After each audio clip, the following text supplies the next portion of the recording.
ಆ ದೇಶದ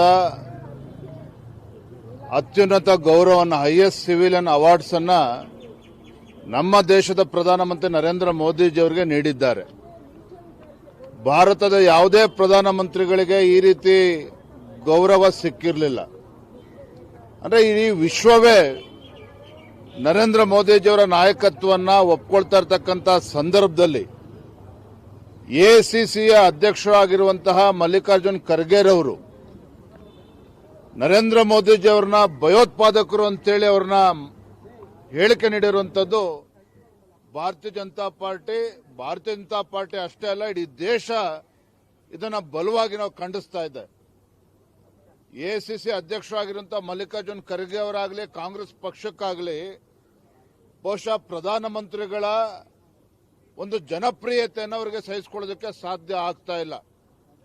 ಅತ್ಯಂತ ಹಿಂದುಳಿದ ಸಮಾಜಕ್ಕೆ ಸೇರಿರ್ತಕ್ಕಂಥ ನರೇಂದ್ರ ಮೋದಿಜಿಯವರು ದೇಶದ ಪ್ರಧಾನಮಂತ್ರಿಗಳಾಗಿ 12 ವರ್ಷಗಳ ಕಾಲ ನಿರಂತರವಾಗಿ ಈ ದೇಶವನ್ನು ಮುನ್ನಡೆಸ್ಕೊಂಡು ಹೋಗ್ತಾ ಇದ್ದಾರೆ. ಇದನ್ನ ಇವರಿಗೆ ಸಹಿಸಿಕೊಳ್ಳೋದಕ್ಕೆ ಸಾಧ್ಯ ಆಗ್ತಾ ಇಲ್ಲ. ದಿನೇ ದಿನೇ ಕಾಂಗ್ರೆಸ್ ಪಕ್ಷ ಈ ದೇಶದಲ್ಲಿ ಕುಸಿತಾ ಇದೆ. ಇದೆಲ್ಲವನ್ನೂ ಕೂಡ ತಡೆಯೋದಕ್ಕೆ ಸಾಧ್ಯ ಆಗದೇನೆ ಇವತ್ತು ಕಾಂಗ್ರೆಸ್ ಪಕ್ಷ ರಾಹುಲ್ ಗಾಂಧಿ ಇರ್ಬೋದು, ಅದೇ ರೀತಿ ಮಲ್ಲಿಕಾರ್ಜುನ್ ಖರ್ಗೆ ಅವರು ಈ ರೀತಿ ನರೇಂದ್ರ ಮೋದಿಜಿ ಅವರ ಬಗ್ಗೆ ಹೇಳಿಕೆ ನೀಡಿರ್ತಕ್ಕಂಥದ್ದು ನಾವು ಬಲವಾಗಿ ಖಂಡಿಸ್ತೇವೆ. ನಾವು ಆಗ್ರಹ ಪಡಿಸ್ತೇವೆ. ತತ್ಕ್ಷಣ ಮಲ್ಲಿಕಾರ್ಜುನ್ ಖರ್ಗೆ ಅವರು ನರೇಂದ್ರ ಮೋದಿಜಿ ಅವರಲ್ಲ, ಈ ದೇಶದ ಜನರ ಕ್ಷಮೆಯನ್ನ ಅವರು ಕೇಳಬೇಕು ಅಂತೇಳಿ ನಾವು ಈ ಸಂದರ್ಭದಲ್ಲಿ ಆಗ್ರಹವನ್ನು ಪಡಿಸ್ತಾ ಇದ್ದೇವೆ.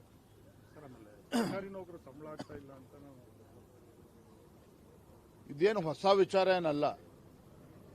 2 ತಿಂಗಳಿಂದನೂ ಕೂಡ ನಾವು ಮಾತನಾಡಿದ್ವಿ. ಪೊಲೀಸ್ ಇಲಾಖೆಯಲ್ಲೂ ಕೂಡ ಸರಿಯಾದ ಸಮಯಕ್ಕೆ ಪೊಲೀಸ್ ಇಲಾಖೆಯಲ್ಲಿ ಸಂಬಳ ಕೊಡೋದಕ್ಕೆ ಸಾಧ್ಯ ಆಗ್ತಾ ಇಲ್ಲ ಅಂತೇಳಿ ರಾಜ್ಯದ ಬಹುತೇಕ ಇಲಾಖೆಗಳಲ್ಲಿ ಸಂಬಳನೂ ಕೂಡ ಸರಿಯಾದ ಸಮಯಕ್ಕೆ ಕೊಡದೇನೆ, ಅಂದ್ರೆ ರಾಜ್ಯದ ಆರ್ಥಿಕ ಪರಿಸ್ಥಿತಿ ಯಾವ ದಿಕ್ಕಿನಲ್ಲಿ ಸಾಗ್ತಾ ಇದೆ ಅನ್ನೋದಕ್ಕೆ ಇದೊಂದು ಮತ್ತೊಂದು ಉದಾಹರಣೆ.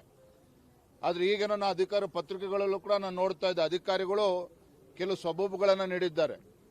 ಜನಗಣತಿ ಇದರಲ್ಲಿ ಅಧಿಕಾರಿಗಳು ಬ್ಯುಸಿಯಾಗಿದ್ರು, ಹಾಗಾಗಿ ತಡ ಆಗಿದೆ ಅಂತೇಳಿ ಹಾಸ್ಯಾಸ್ಪದವಾಗಿ ಹೇಳಿದ್ದಾರೆ.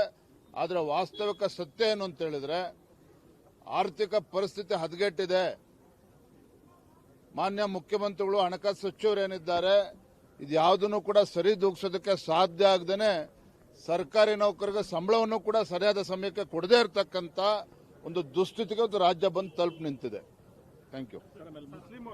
ಕಾಂಗ್ರೆಸ್ಗೆ ವಾರ್ನಿಂಗ್ ಕೊಟ್ಟಿದ್ದಾರೆ. ಚುನಾವಣೆ 2 ರಿಸಲ್ಟ್ ಬರಲ್ಲ, ಆಮೇಲೆ ಮಾತಾಡ್ತೇನೆ. ಒಟ್ಟಿಗೆ ಅಲ್ಲಿ ಮಾತಾಡ್ತೀವಿ, ಸಂಜೆ ಮಧ್ಯಾಹ್ನ ಮಾತಾಡ್ತೀವಿ. ಕಾರಜೋಳಜಿ ನಾವು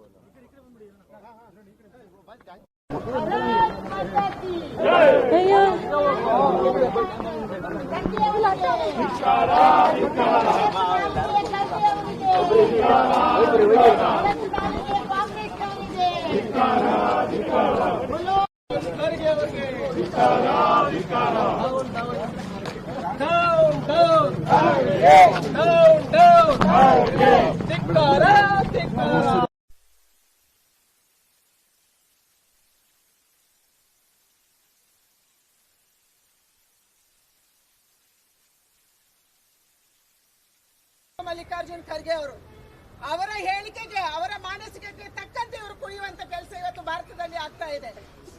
ಮೊನ್ನೆ ಏನ್ ಹೇಳಿದ್ರು, ಮುಸಲ್ಮಾನರನ್ನ ಒಂದು ಸಮುದಾಯವನ್ನ ತೃಪ್ತಿ ಮಾಡೋದಕ್ಕಾಗಿ ಅವರ ಸಭೆಯಲ್ಲಿ ಹೇಳ್ತಾರೆ, ನೀವು ನಮಾಜ್ ಮಾಡ್ತೀರಾ, ನಮಾಜಿನ ಸಂದರ್ಭದಲ್ಲಿ ವಿಷದ ಹಾವು ಬಂದ್ರೆ ಅದನ್ನು ಒಡೆದು ಸಾಯಿಸ್ತೀರಾ ನಮಾಜಿಂದ ಎದ್ದು. ಅದೇ ರೀತಿ RSS ಮತ್ತು ಬಿಜೆಪಿ ಅವರನ್ನ ನೀವು ಹೊಡಿಬೇಕು ಅನ್ನುವಂಥದ್ದನ್ನು ಹೇಳ್ತಾರೆ. ಅಂದ್ರೆ ಇವರು ಅಟೆಂಪ್ಟ್ ಟು ಮರ್ಡರ್ ಈ ಕೇಸನ್ನು ಅವರ ಮೇಲೆ ಹಾಕಬೇಕು. RSS ಅವರನ್ನ, ಬಿಜೆಪಿ ಅವರನ್ನ ಹೊಡೆದು ಸಾಯಿಸಿ ಅಂದ್ರೆ ದೇಶದಲ್ಲಿ ದಂಗೆ ಎಬ್ಬಿಸುವಂತ ಒಂದು ವ್ಯವಸ್ಥಿತ ಷಡ್ಯಂತ್ರ ಇದು. ಕರ್ನಾಟಕದ ಒಬ್ಬ MLC ವಿಧಾನ ಪರಿಷತ್ತಿನ ಸದಸ್ಯ ಹೇಳಿದ್ರು, ಬಾಂಗ್ಲಾದ ರೀತಿಯಲ್ಲಿ ದಂಗೆ ಕರ್ನಾಟಕದಲ್ಲಿ ಭಾರತದಲ್ಲಿ ಆಗ್ಬೇಕನ್ನುವಂತ ಮಾತನ್ನು ಹೇಳಿದ್ದು. ಅದರ ಮುಂದುವರಿದ ಭಾಗವನ್ನ ಇವತ್ತು ಮಲ್ಲಿಕಾರ್ಜುನ್ ಖರ್ಗೆ ಅವರು ಹೇಳ್ತಾ ಇದ್ದಾರೆ. ಅದರ ಮುಂದುವರಿದ ಭಾಗವನ್ನ ರಾಹುಲ್ ಗಾಂಧಿ ಅವರು ಹೇಳ್ತಾ ಇದ್ದಾರೆ. ದೇಶದ ಪ್ರಧಾನಿಯವನ್ನ ಟೆರರಿಸ್ಟ್ ಅಂತ ಹೇಳಿರುವಂತದ್ದು ಇದು ನಮ್ಮ ದೇಶದಲ್ಲಿ ಮಾತ್ರ ಹಾಗೆ ಹೇಳಿ ಉಳ್ಕೊಳ್ಳಕ್ಕೆ ಸಾಧ್ಯ. ಯಾವುದೇ ದೇಶದ ಪ್ರಧಾನಿಯನ್ನ ಆ ದೇಶದ ಜನ ಆ ರೀತಿ ಕರೆಯಲ್ಲ. ಯಾಕಂದ್ರೆ ದೇಶದ ಪ್ರಧಾನಿ ದೇಶಕ್ಕೆ ಪ್ರಧಾನಿ, ಅವ್ರು ಯಾವುದೋ ಒಬ್ಬ ಪಕ್ಷದ ನಾಯಕ ಅಲ್ಲ. ಮನಮೋಹನ್ ಸಿಂಗ್ ಇದ್ದಾಗ ಮನಮೋಹನ್ ಸಿಂಗ್ ಕೇವಲ ಕಾಂಗ್ರೆಸ್ಸಿನ ನಾಯಕ ಆಗಿರ್ಲಿಲ್ಲ, ಅವರು ದೇಶದ ಪ್ರಧಾನಿ ಆಗಿದ್ರು. ಅವರಿಗೆ ಸಿಗುವ ಗೌರವ ದೇಶಕ್ಕೆ ಸಿಗುವ ಗೌರವ, ಅವರಿಗೆ ಆಗುವಂತ ಅವಮಾನ ಅದು ದೇಶಕ್ಕೆ ಆಗುವ ಅವಮಾನ ಅಂತ ನಾವು ಅನ್ಕೊಂತ ಇದ್ದೀವಿ. ಆದ್ರೆ ಕಾಂಗ್ರೆಸ್ ಅವರು ಕೇವಲ ರಾಜಕಾರಣ ಮಾತ್ರ ನೋಡ್ತಾ ಇದ್ದಾರೆ, ಪಕ್ಷ ರಾಜಕಾರಣಗಳು ನೋಡ್ತಾ ಇದ್ದಾರೆ. ತನಗೆ ಕುರ್ಚಿ ಸಿಕ್ಕಿಲ್ಲ ಅಂದ್ರೆ ಎಲ್ಲರೂ ಭಯೋತ್ಪಾದಕರು, ತನಗೆ ಕುರ್ಚಿ ಸಿಕ್ಕರೆ ಎಲ್ಲವೂ ಸರಿ ಇದೆ. ಇದು ಕಾಂಗ್ರೆಸ್ಸಿನ ಮಾನಸಿಕತೆ, ದೇಶ ವಿರೋಧಿ ಮಾನಸಿಕತೆಯನ್ನು ಇವತ್ತು ಕಾಂಗ್ರೆಸ್ ತೋರಿಸ್ತಾ ಇದೆ. ಅದಕ್ಕಾಗಿ ಇವತ್ತು ಮಲ್ಲಿಕಾರ್ಜುನ ಖರ್ಗೆ ಅವರು ಪದೇ ಪದೇ ದೇಶದ ಪ್ರಧಾನಿಗೆ ಅವಮಾನ ಮಾಡುವಂತದ್ದು, ದೇಶದ ರಾಷ್ಟ್ರೀಯ ಸಂಘಟನೆಗಳಿಗೆ, ಭಾರತೀಯ ಜನತಾ ಪಾರ್ಟಿಗೆ ಅವಮಾನ ಮಾಡುವಂತದನ್ನು ಮಾಡ್ತಾ ಇದ್ದಾರೆ. ಒಡೆದು ಸಾಯಿಸಿ ಅನ್ನುವಂತ ಪದಕ್ಕಿಂತ ದೊಡ್ಡ ಪದ, ಚಿಕ್ಕ ಪದ ಯಾವುದು? ಇನ್ನು ಟೆರರಿಸ್ಟ್ ಅನ್ನುವಂತ ಪದಕ್ಕಿಂತ ಕೆಟ್ಟ ಪದ ಇನ್ಯಾವುದು? ದೇಶದ ಪ್ರಧಾನಿಗೆ ಈ ರೀತಿ ಹೇಳಿ ಇವತ್ತು ಅದನ್ನ ವಿಡ್ರಾ ಮಾಡಕ್ಕೆ ನೋಡ್ತಾ ಇದ್ದಾರೆ. ಇದನ್ನ ದೇಶದ ಜನ ಒಪ್ಪಲ್ಲ. ನಾನು ಕಾಂಗ್ರೆಸ್ಸಿನ ರಾಹುಲ್ ಗಾಂಧಿ ಅವರಿಗೆ, ವಿಪಕ್ಷದ ನೇತಾರರಿಗೆ, ಅಧ್ಯಕ್ಷರಿಗೆ ಇವತ್ತು ಆಗ್ರಹ ಮಾಡ್ತೀನಿ, ಸೋನಿಯಾ ಗಾಂಧಿ ಅವರಿಗೆ ಆಗ್ರಹ ಮಾಡ್ತೀನಿ, ತಕ್ಷಣ ಮಲ್ಲಿಕಾರ್ಜುನ ಖರ್ಗೆ ಅವರನ್ನ ನಿಮ್ಮ ರಾಷ್ಟ್ರೀಯ ಅಧ್ಯಕ್ಷ ಸ್ಥಾನದಿಂದ ಕಿತ್ತಾಕ್ಬೇಕು, ಅವರನ್ನ ವಿಪಕ್ಷದ ನೇತಾರ ಸ್ಥಾನದಿಂದ ತಕ್ಷಣ ಕಿತ್ತಾಕ್ಬೇಕು ಮತ್ತು ಅವರ ಮೇಲೆ ಕ್ರಮವನ್ನ ಕೈಗೊಳ್ಳಬೇಕು. ಮಲ್ಲಿಕಾರ್ಜುನ ಖರ್ಗೆ ಅವರು ಇಡೀ ದೇಶದ ಕ್ಷಮೆಯನ್ನು ಯಾಚನೆ ಮಾಡಬೇಕು, ಓಪನ್ ಆಗಿ ಮಾಡಬೇಕು, ಬಂದು ಕಿವಿಯಲ್ಲಿ ಹೇಳೋದಲ್ಲ. ಇವತ್ತು ದೇಶದ ಕ್ಷಮೆಯನ್ನು ಯಾಚನೆ ಮಾಡಬೇಕು. ಯಾಕಂದ್ರೆ ಈ ಸುದ್ದಿ ಕೇವಲ ನಮ್ಮ ದೇಶದಲ್ಲಿ ಹೋಗಿಲ್ಲ, ಈ ಸುದ್ದಿ ನಮ್ಮ ವಿರೋಧಿಗಳು ಯಾರಿದ್ದಾರೆ, ನಮ್ಮ ವಿರೋಧವಾಗಿ ಅಥವಾ ನಮ್ಮ ಮೇಲೆ ಮತ್ಸರ ಯಾವ ದೇಶ ತೋರಿಸ್ತಾರೆ ಆ ಎಲ್ಲ ದೇಶಗಳಲ್ಲಿ ಈ ಸುದ್ದಿ ಓಡಾಡ್ತಾ ಇದೆ. ಅಂದ್ರೆ ಯಾವ ಸಂದೇಶ ಇವತ್ತು ಜಗತ್ತಿಗೆ ನೀವು ಕೊಡಕ್ಕೆ ಹೊರಟಿದ್ದೀರಿ, ಇದು ಸರಿಯಾಗಬೇಕಾಗಿದೆ. ಅದಕ್ಕೆ ಮಲ್ಲಿಕಾರ್ಜುನ ಖರ್ಗೆ ಅವರನ್ನ ತಕ್ಷಣ ವಿಪಕ್ಷದ ನೇತಾರರಿಂದ ಮತ್ತು ಅಧ್ಯಕ್ಷ ಸ್ಥಾನದಿಂದ ಕೈಬಿಡಿ ಮತ್ತು ದೇಶದ ಕ್ಷಮೆಯನ್ನು ಯಾಚನೆ ಮಾಡುವಂತ ಆಗ್ರಹವನ್ನ ನಾನು ಮಾಡ್ತಾ ಇದ್ದೀನಿ. ಭಾರತ್ ಮಾತಾ ಕಿ ಅವರನ್ನ ಭಯೋತ್ಪಾದಕ ಅಂತ ಕರೆದ ಮಲ್ಲಿಕಾರ್ಜುನ್ ಖರ್ಗೆ ಅವರಿಗೆ, ನರೇಂದ್ರ ಮೋದಿ ಅವರಿಗೆ ಭಯೋತ್ಪಾದಕ ಅಂತ ಕರೆದ ಮಲ್ಲಿಕಾರ್ಜುನ್ ಖರ್ಗೆ ಅವರಿಗೆ ಈಗ ನಮ್ಮ ರಾಜ್ಯಾಧ್ಯಕ್ಷರಾಗಿರ್ತಕ್ಕಂಥ ಶ್ರೀಯುತ ವಿಜೇಂದ್ರ ಅವರು ಮಾತಾಡಬೇಕು ಅಂತ ವಿನಂತಿಯನ್ನ ಮಾಡ್ತೇನೆ. ಎಸಿಸಿಯ ರಾಷ್ಟ್ರೀಯ ಅಧ್ಯಕ್ಷ ಆಗಿರುವಂತಹ ಮಲ್ಲಿಕಾರ್ಜುನ್ ಖರ್ಗೆ ಅವರು ಈ ದೇಶದ ಪ್ರಧಾನಮಂತ್ರಿ, ಹೆಮ್ಮೆಯ ಪ್ರಧಾನಮಂತ್ರಿ ನರೇಂದ್ರ ಮೋದಿಜಿ ಅವರನ್ನ ಉಗ್ರವಾದಿ ಅಂತೇಳಿ, ಇದು ನರೇಂದ್ರ ಮೋದಿಜಿ ಅವರಿಗೆ ಮಾಡಿರ್ತಕ್ಕಂಥ ಅಪಮಾನ ಅಲ್ಲ, ಈ ದೇಶದ 160 ಕೋಟಿ ಜನತೆಗೆ ಮಾಡಿರ್ತಕ್ಕಂಥ ಅಪಮಾನ ಅನ್ನೋದನ್ನ ಅವರು ಇವತ್ತು ಅರ್ಥ ಮಾಡ್ಕೋಬೇಕಾಗಿದೆ. ನಾನು ತಮ್ಮ ಮುಖೇನ ಮಲ್ಲಿಕಾರ್ಜುನ್ ಖರ್ಗೆ ಅವರಿಗೆ ಕೇಳೋದಕ್ಕೆ ಇಚ್ಛಪಡ್ತೇನೆ. ಮಲ್ಲಿಕಾರ್ಜುನ್ ಖರ್ಗೆ ಅವರೇ, ಇದು ಸೋನಿಯಾ ಗಾಂಧಿ, ರಾಹುಲ್ ಗಾಂಧಿ ಅವರು ಹೇಳ್ತಿರ್ತಕ್ಕಂಥದ್ದು ನಿಮ್ಮ ಬಾಯಿಂದ. ಯಾಕೆ ನಿಮಗೆ ಒಬ್ಬ ಹಿಂದುಳಿದ ವರ್ಗಕ್ಕೆ ಸೇರಿರ್ತಕ್ಕಂಥ ಬಡ ಕುಟುಂಬದಿಂದ ಬಂದಿರತಕ್ಕಂಥ ನರೇಂದ್ರ ಮೋದಿಜಿ ಅವರು ಈ ದೇಶದ ಪ್ರಧಾನಮಂತ್ರಿಯಾಗಿ 12 ವರ್ಷಗಳ ಸುದೀರ್ಘವಾಗಿ ಈ ದೇಶವನ್ನ ನಡೆಸ್ತಾ ಇದ್ದಾರೆ, ಭಾರತವನ್ನ ಅಭಿವೃದ್ಧಿಯ ಪಥದಲ್ಲಿ ತೆಗೆದುಕೊಂಡು ಹೋಗ್ತಾ ಇದ್ದಾರೆ. ಈ ದೇಶದ ಏಳಿಗೆಯನ್ನ ಸಹಿಸೋದಕ್ಕೆ ಸಾಧ್ಯ ಆಗದೇನೆ ಇವತ್ತು ಕಾಂಗ್ರೆಸ್ ಪಕ್ಷದವರು, ಮಲ್ಲಿಕಾರ್ಜುನ್ ಖರ್ಗೆ ಅವರು ಇವತ್ತು ನರೇಂದ್ರ ಮೋದಿಜಿ ಅವರನ್ನ ಈ ರೀತಿ ಅವಹೇಳನಕಾರಿಯಾಗಿ ಹೇಳಿರ್ತಕ್ಕಂಥದ್ದು. ಬಹುಶಃ ಮಲ್ಲಿಕಾರ್ಜುನ್ ಖರ್ಗೆ ಅವರಿಗೆ ಕಾಂಗ್ರೆಸ್ ಪಕ್ಷದವರಿಗೆ ಗೊತ್ತಿಲ್ಲ ಅಂತ ಕಾಣ್ತದೆ. ಈ ದೇಶದ ಯಾವುದೇ ಪ್ರಧಾನಮಂತ್ರಿಗೆ ಗೌರವನ ಕೊಟ್ಟಿರಲಿಲ್ಲ.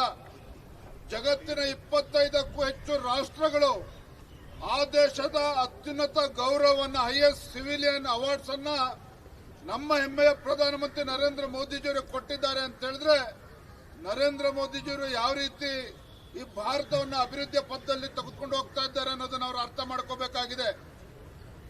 ಇದೇ ವಿಧಾನಸೌಧದಲ್ಲಿ ಪಾಕಿಸ್ತಾನ್ ಜಿಂದಾಬಾದ್ ಅಂತೇಳಿ ಘೋಷಣೆ ಹಾಕಿದ್ರು ಕೂಡ ನಿಮ್ಮದೇ ಪಕ್ಷದ ನಿಮ್ಮ ಮುಖ್ಯಮಂತ್ರಿಗಳು ಅದನ್ನು ಏನು ಮಾಡೋದಕ್ಕೆ ಸಾಧ್ಯ ಆಗಲಿಲ್ಲ. ಮಂಗಳೂರಿನಲ್ಲಿ ಬಾಂಬ್ ಬ್ಲಾಸ್ಟ್ ಆದ್ರೂ ಕೂಡ ನಿಮ್ಮ ಸರ್ಕಾರ, ಕಾಂಗ್ರೆಸ್ ಸರ್ಕಾರ ಕೈ ಕಟ್ಕೊಂಡು ಕೂತಿತ್ತು. ಇಂಥ ಲಜ್ಜೆಗೆಟ್ಟ ಕಾಂಗ್ರೆಸ್ ಸರ್ಕಾರ ಇಷ್ಟು ಕೆಟ್ಟದ ನಡ್ಕೊಂಡಾಗ ಅವ್ರಗಳನ್ನ ಉಗ್ರಗಾಮಿಗಳು ಅಂತೇಳಿ ಮಲ್ಲಿಕಾರ್ಜುನ್ ಖರ್ಗೆ ಅವರು ಏನಾರ ಕರೆದಿದ್ರೆ ದೇಶದ ಜನನೂ ಕೂಡ ಒಪ್ಕೊಳ್ತಾ ಇದ್ರು, ರಾಜ್ಯದ ಜನನೂ ಕೂಡ ಒಪ್ಕೊಳ್ತಾ ಇದ್ರು. ಆದ್ರೆ ಯಾವ ಪ್ರಧಾನಮಂತ್ರಿಗಳು ಕಾಶ್ಮೀರದಲ್ಲಿ ಆರ್ಟಿಕಲ್ 370 ಕಿತ್ತಾಕೋ ಮುಖೇನ ಅಲ್ಲಿ ಶಾಂತಿಯನ್ನು ನೆಲೆಸ್ತಕ್ಕಂಥ ಕೆಲಸ ಮಾಡಿದ್ದಾರೆ. ಉಗ್ರಗಾಮಿಗಳ ಬೆನ್ನು ಮೂಳೆ ಮುರಿತಕ್ಕಂಥ ಕೆಲಸವನ್ನು ಮಾಡಿದ್ದಾರೆ. ಅಂತ ಪುಣ್ಯಾತ್ಮನನ್ನ ಪ್ರಧಾನಮಂತ್ರಿ ನರೇಂದ್ರ ಮೋದಿಜಿ ಅವರನ್ನ ಇವತ್ತು ಉಗ್ರಗಾಮಿ ಅಂತ ಹೇಳಿರ್ತಕ್ಕಂಥದ್ದು ನರೇಂದ್ರ ಮೋದಿಜಿ ಅವರಿಗೆಲ್ಲ ಈ ದೇಶದ ಜನತೆಗೆ ಮಾಡಿರ್ತಕ್ಕಂಥ ಅಪಮಾನ. ಹಾಗಾಗಿ ಭಾರತೀಯ ಜನತಾ ಪಾರ್ಟಿ ನಾವು ಇದನ್ನ ಬಲವಾಗಿ ಖಂಡಿಸ್ತೇವೆ. ನಾನು ಆಗ್ರಹ ಪಡಿಸ್ತಾ ಇದ್ದೇನೆ, ಮಲ್ಲಿಕಾರ್ಜುನ್ ಖರ್ಗೆ ಅವರು ತತ್ಕ್ಷಣ ಒಂದು ಕ್ಷಣವೂ ಕೂಡ ತಡ ಮಾಡದೇನೆ ಈ ದೇಶದ ಜನರ ಕ್ಷಮೆಯನ್ನ ಕೇಳಬೇಕು ಅಂತ ಹೇಳಿ ನಾನು ಈ ಸಂದರ್ಭನ ಆಗ್ರಹ ಪಡಿಸ್ತಾ ಇದ್ದೇನೆ. ಇದನ್ನ ಮುಗಿಸ್ಕೊಂಡು ಕೆಂಗಲ್ ಸ್ಟ್ಯಾಚ್ಯೂ ವರ್ಗು ಪಾದಯಾತ್ರೆ ಭಾರತ್ ಮಾತಾ ಕಿ ಭಯೋತ್ಪಾದಕ ಎಂದು ಕರೆದಂತ ಮಲ್ಲಿಕಾರ್ಜುನ್ ಖರ್ಗೆ ಅವರಿಗೆ, ಮಲ್ಲಿಕಾರ್ಜುನ್ ಖರ್ಗೆ ಅವರಿಗೆ, ಮಲ್ಲಿಕಾರ್ಜುನ್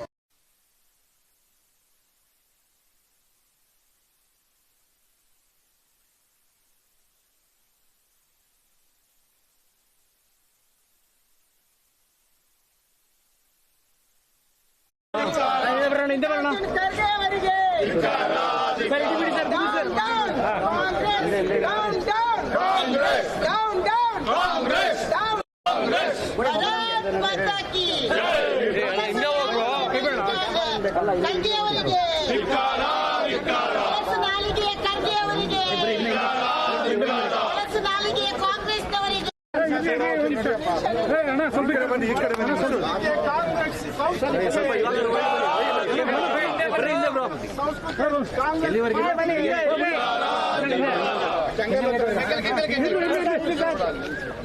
ಕೊಳಕು ನಾಲಿಗೆಯ ಕಾಂಗ್ರೆಸ್ ಪಾರ್ಟಿಗೆ ಕೊಳಕು ನಾಲಿಗೆ. ನರೇಂದ್ರ ಮೋದಿ ಅವರನ್ನ ಭಯೋತ್ಪಾದಕ ಎಂದು ಕರೆದ ಮಲ್ಲಿಕಾರ್ಜುನ್ ಖರ್ಗೆ ಅವರಿಗೆ, ಮಲ್ಲಿಕಾರ್ಜುನ್ ಖರ್ಗೆ ಅವರಿಗೆ, ಕೊಳಕು ನಾಲಿಗೆ ಕಾಂಗ್ರೆಸ್ಗೆ, ಕೊಳಕು ನಾಲಿಗೆಯ ಕಾಂಗ್ರೆಸ್ಗೆ, ಕೊಳಕು ನಾಲಿಗೆಯ ಖರ್ಗೆ